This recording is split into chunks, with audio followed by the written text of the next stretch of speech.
8,31% de hausse de cas de grossesse en milieu scolaire. Ce sont des chiffres pour le compte de l'année dernière uniquement.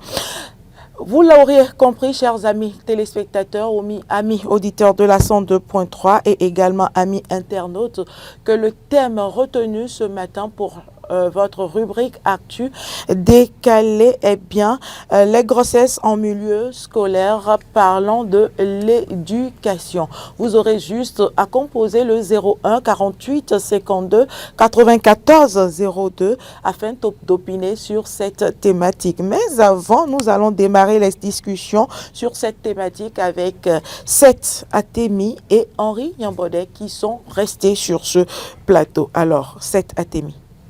Oui, l'augmentation, plus de 8%, c'est beaucoup à mon avis. Moi, dans mon esprit, je pensais que cette affaire de grossesse en milieu scolaire était reléguée au passé déjà. Je me souviens que quand j'allais encore à l'école, il y avait des discussions qui se faisaient et qu'on faisait des enseignements par rapport à la santé reproductive aux différentes classes. C'était à partir de la 4e, si je ne me trompe pas. Et je trouvais que c'était bien. J'avais pensé que ça avait porté de grands fruits, mais visiblement, on est en train de reculer encore. Et quand on regarde un peu les chiffres, on se rend compte qu'il y a même des cas au primaire. Et là, c'est davantage dangereux. Parce qu'au primaire, on a quel âge ? On a au maximum 12, 13 ans. Au maximum, oui, au maximum, 12, 13 ans. Au maximum. Et à cet âge-là, être déjà enceinte, avoir déjà une grossesse, c'est assez dangereux. Cela implique autant les scolaires, autant les responsables des établissements que les parents. Une telle réalité? Je me pose la question. Ce qui pourrait la justifier, écoutez, la plupart du temps, c'est des cas entre élèves ou des cas entre maîtres, instituteurs et élèves, ou entre professeurs et élèves quand on arrive au collège au lycée. Donc, il faut davantage pouvoir sensibiliser par rapport à ça. Et sur ce coup-là, il faut davantage pouvoir trouver les sanctions pour ce qui est des cas entre les instituteurs, les encadreurs et leurs apprenants. Vous avez oublié les artisans. Les artisans. Oui. Vous avez oublié les artisans. C'est vrai qu'au-delà des élèves et des instituteurs et des encadreurs, il y a également dans un cadre d'apprentissage. Oui, au-delà du cadre de l'apprentissage, on pourrait également avoir des cas dont les auteurs seraient des personnes qui vivent dans les milieux, les apprentis de telle autre chose, les apprentis mécaniciens, apprentis menuisiers, etc. Les artisans, même parfois même les patrons. Les meuniers. Oh là là, les meuniers. Oui. Je me souviens d'une histoire par rapport à ça. Une histoire qui s'est passée dans une contrée un peu dans la région septentrionale. Un meunier qui a engrossé 3 filles. On se demandait pourquoi. Ce sont des personnes qui vont à l'école. Lui ne va pas à l'école, mais qu'est-ce qu'il vous dit autant pour vous convaincre au point de pouvoir aller à l'acte sexuel avec vous? 3 filles. Au même moment. Oui, au même moment. Qui étaient toutes des élèves. C'est un problème de moyens. Oui, mais je pense que la clé serait l'éducation. Pouvoir avoir des parents qui discutent véritablement avec leurs enfants et qu'on puisse leur dire déjà qu'est-ce qu'il faut éviter, etc. Leur dire également à toutes les fois qu'une personne vous fait des attouchements ou qu'elle vous fait des avances, il faut venir en parler. Il faut absolument dire non et pouvoir s'en échapper, mais surtout en parler. Parce que protéger les enfants, ça y va du devoir des parents, ça y va du devoir des encadreurs, mais il faut également que les enfants puissent, quand on leur parle, quand on leur dit ne faites pas ci, ne faites pas ça, ou que telle ou telle autre chose vous arrive, il faut en parler, il faut véritablement qu'ils puissent le faire. C'est la façon la plus simple et la plus facile d'aider les parents et les encadreurs à vous aider. Henri Yambodé. Il faut donc chercher les causes, à part les auteurs que... un téléspectateur en ligne. Téléspectateur en ligne, bonjour. On dit Henri depuis la commune d'Adjara, la commune de Sou. Monsieur Tozé, bonjour. Bonjour la reine mère, Aïbomo. Bonjour, bienvenue sur ce plateau. Merci la reine mère. salue d'abord notre ami Henri Yambodé et aussi le nom italien qui veut dire la joie. C'est cette Athénie, l'homme de cette joie. Bonjour, monsieur Tozé. Bonjour. Merci. Et non, concernant ce sujet, notre ami Henri Yambodé a déjà dans son intervention, c'est ce que je pensais qu'il a déjà tout dit. Sinon, ça provient d'abord de là-bas, l'éducation à l'école et puis les élèves qui, comme les élèves garçons. Il n'y a plus autre chose ailleurs, hein, c'est à partir de là-bas. Puisqu'ils apprennent tout, même dans les dossiers à l'école, non? Quand on demande déjà tout, dans le temps, on ne demande pas ça là, avec nous qui avons fait l'école coloniale dans le temps. Et actuellement, c'est une vogue, non? C'est une vogue. Donc, c'est difficile, hein, mais on va tout dire, mais on va continuer à sensibiliser et dire.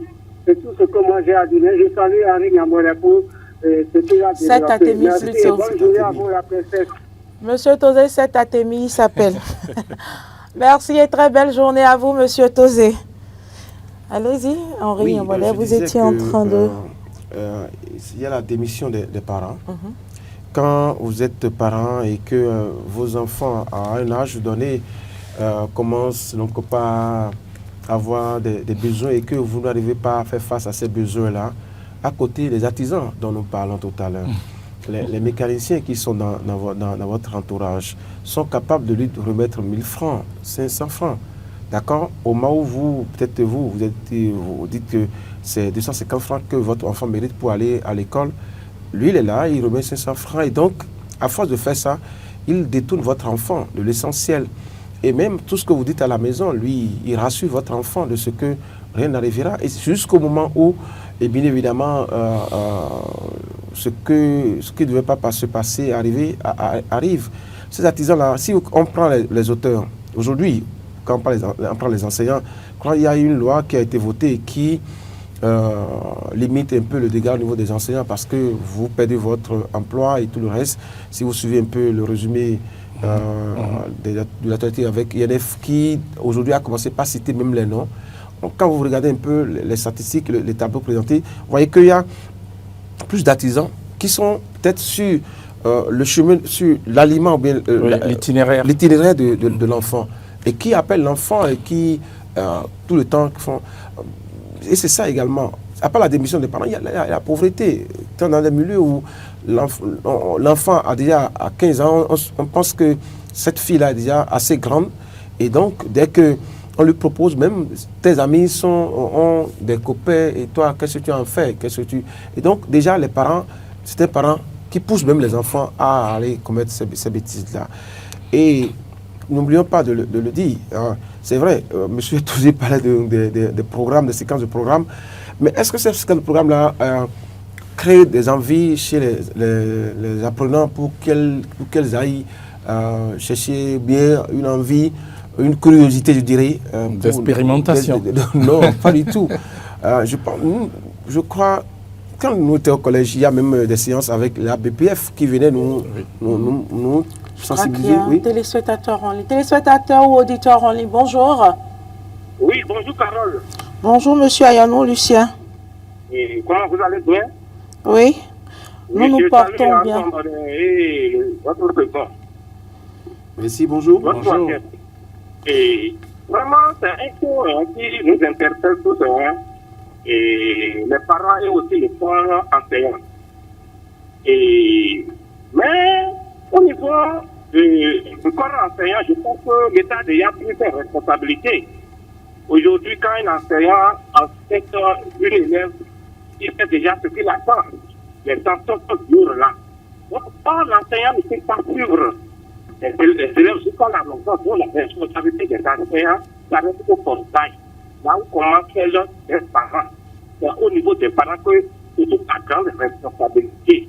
Et aujourd'hui, l'éducation des enfants est assez recours, surtout avec l'utilisation des portables Android. Et c'est à ce niveau que moi, je voudrais vous demander, à quel âge un enfant doit commencer par utiliser Android?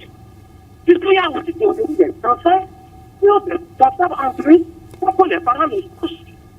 Et pour éduquer les enfants aujourd'hui, les parents doivent savoir qu'ils doivent être à la fois autoritaires et purs. Puisqu'il ne faut pas tout le temps être une chambre autoritaire pour l'enfant. Je crois qu'il est... Monsieur Ayonou Lucien, nous avons du mal à vous recevoir. Je crois que vous perdez le réseau là. Il est parti. Il est parti. Ouais. Il évoque un sujet, Oui. pour moi, qui est aussi important. Le portable, Oui. Oui, il est portable. les smartphones. Maintenant, qui achète ça? C'est tellement, c'est pas les parents. C'est ça, c'est pas Non, les parents. dans certains cas, c'est les parents même, à cause de leur indisponibilité, de leur absence. Absence. Mais quand vous êtes dans ce cas-là, c'est ceux qui sont un peu nantis qui peuvent acheter ces portables-là pour appeler l'enfant à la maison pour dire ta position et tout le reste pour lui donner des consignes. Mais quand vous faites ça, quand vous revenez à la maison, vous prenez le portable, vous checkez, il y a même des paramètres aujourd'hui pour limiter l'enfant dans les recherches sur les portables. Bien sûr. D'accord? Ouais. Donc, on peut le faire. Mais quand vous prenez le portable, vous pouvez checker. Vous pouvez prendre votre portable et vous allez écrire le nom de votre enfant pour voir si il n'a pas déjà un compte sur TikTok ou bien sur maintenant. Ils arrivent à changer de nom. Je vais vous raconter une histoire. Il y a un père qui, en faisant ce check-in-là, a retrouvé la photo de sa fille où on dit bébé, joyeux anniversaire et tout le reste. Et il tombe des nuits parce qu'il ne peut jamais imaginer que son enfant A déjà un petit ami. un petit ami. Et l'enfant aussi a un compte. Eh bien, nous, quand il s'est approché de nous, on dit, bon, écoutez, ce que tu vas faire, il faut parler avec ton enfant. Vous lui demandez où est-ce qu'il trouve le portable pour créer d'abord le compte. Mais vous savez ce qui s'est passé? Ah, le parent n'avait même pas encore acheté un téléphone à l'enfant. Non, non. Waouh. Et donc, c'est quelqu'un qui est à côté de la maison. De la maison. De la maison, qui remet son portable à l'enfant pour que l'enfant fasse tout ceci. Donc, à côté même, il faut déjà sensibiliser ces enfants et les éduquer également sur le comportement à avoir et leur parler de leur avenir. Aujourd'hui, c'est vrai, on a un foutu, on a tellement de choses qui se déroulent dans nos localités qu'il faut que les enfants pensent que c'est ça qui est le meilleur. Voilà. Téléspectateurs en ligne, bonjour. Bonjour, ma soeur. À qui avons-nous l'honneur, s'il vous plaît? Cyprien Singbo. Monsieur Cyprien Singbo, bienvenue, allez-y. Et salut mes frères sur le plateau. Bonjour, M. Cyprien. Bonjour, mes frères. Bon, pour ce cas-là, les parents font ce qu'ils peuvent faire. Ils n'ont pas découragé. Mais aujourd'hui, le monde d'aujourd'hui, là, c'est déjà cassé. Une élève en classe de 4e a un portable. Déjà, cela 2 semaines maintenant, j'ai pris le portable pour regarder s'il y a quelque chose là. J'ai vu des films sur le portable qu'on ne peut pas.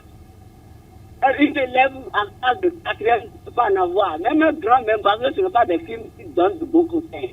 Si le portable d'une élève en classe de 4e, vous faites quoi avec ça? Le portable donner ça, qui lui a acheté ça, ce n'est pas ses parents. Avec ça, elle va faire des bêtises, elle va faire de n'importe quoi. Et la grossesse va sortir de là. Il y a une élève en classe de 4e qui ils ont, elle est dans la famille pauvre.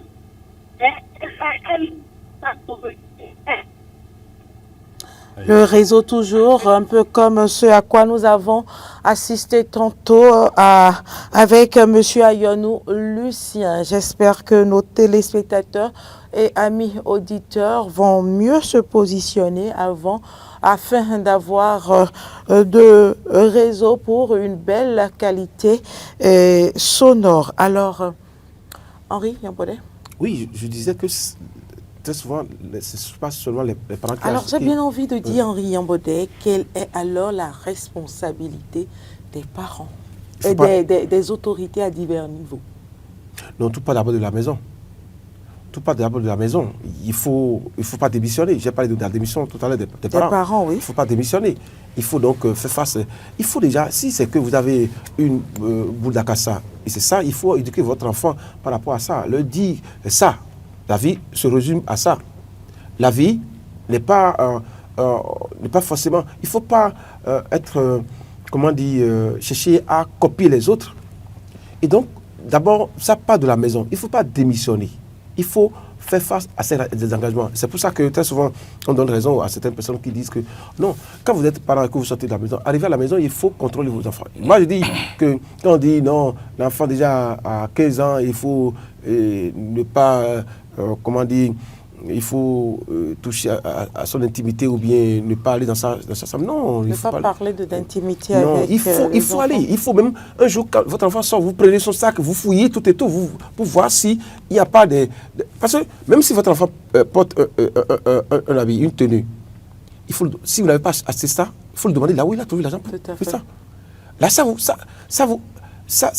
permet d'avoir un regard. De canaliser les enfants. Oui, parce que si votre enfant et également les amis qui fréquentent vos enfants, il faut arriver à les contrôler également. Si vous voyez que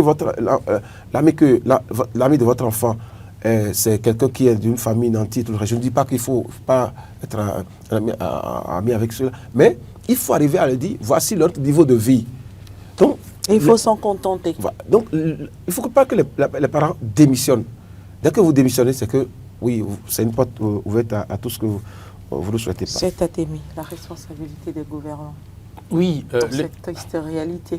L'État a une forte responsabilité, notamment à travers les ministères qui sont en charge de l'enseignement primaire, secondaire et même de l'enseignement, j'ai envie de dire, supérieur à ce niveau également. Mais si on doit rester qu'au niveau de l'enseignement primaire et secondaire, l'État a une grande responsabilité. Et c'est vrai qu'il y a une loi qui a été votée dernièrement pour protéger les enfants, les élèves et les scolaires de leurs encadreurs. Mais au-delà de ça, il y a également le fait que dans leur milieu de vie, leur milieu social, il y a également des personnes qui se trouvent être, j'ai envie de dire, des menaces pour ces enfants-là, pour le suivi de la scolarité de ces enfants-là. Donc à ce niveau également, il faudrait réfléchir. Il faudrait réfléchir à prendre les dispositions. Si un scolaire se trouve être engrossé par un tierce, qu'il soit élève ou qu'il soit artisan ou qu'il soit, je ne sais pas, quelqu'un du milieu social, il faudrait que la rigueur puisse être donnée à la loi et qu'on puisse prescrire tout ce qui doit lui être fait. C'est vrai que l'INF fait de grandes choses actuellement, mais au-delà, ce sont seulement les cas qui sont déclarés à l'INF dont s'occupe l'Institut national de la femme et les cas qui ne sont pas déclarés. Et les personnes qui n'ont pas le courage d'aller se plaindre, soi-disant parce que l'auteur de la grossesse aurait une certaine affinité ou aurait une certaine puissance financière dans la région ou aurait une certaine notoriété et qu'on serait en train de préserver. Et ces cas-là, les cas silencieux dont on ne parle pas, qu'est-ce qui arrive ?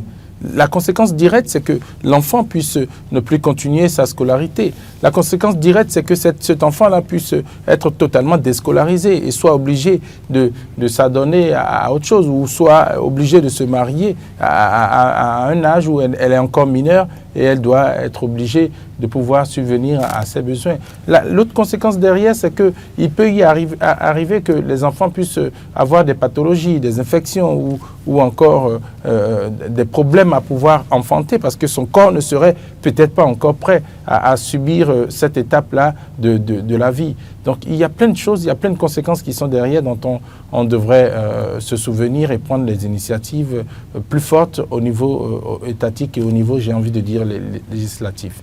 Mais au-delà de tout ça, je voudrais penser que les parents, je voudrais pouvoir véritablement le leur recommander, qu'ils puissent discuter avec leurs enfants, surtout les mères.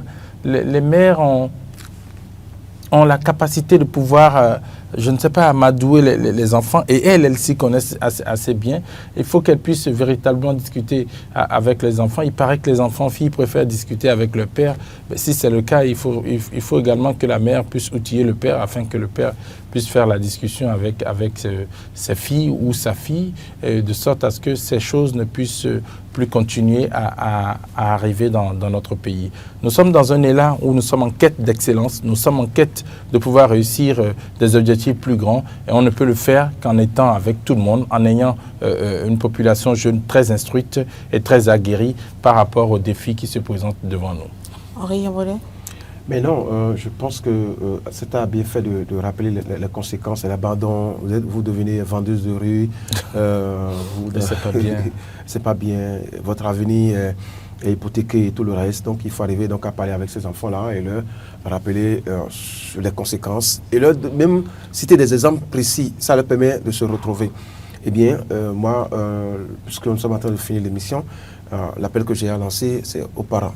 Aux parents de surveiller leurs enfants, surtout les filles, surtout les filles. Maintenant, il y a aussi les garçons, parce que là, si vous n'avez pas fait aussi les enfants, les garçons, vous créez des problèmes. Donc, surveillez vos enfants, arrivez à leur parler, les faire en sorte très souvent.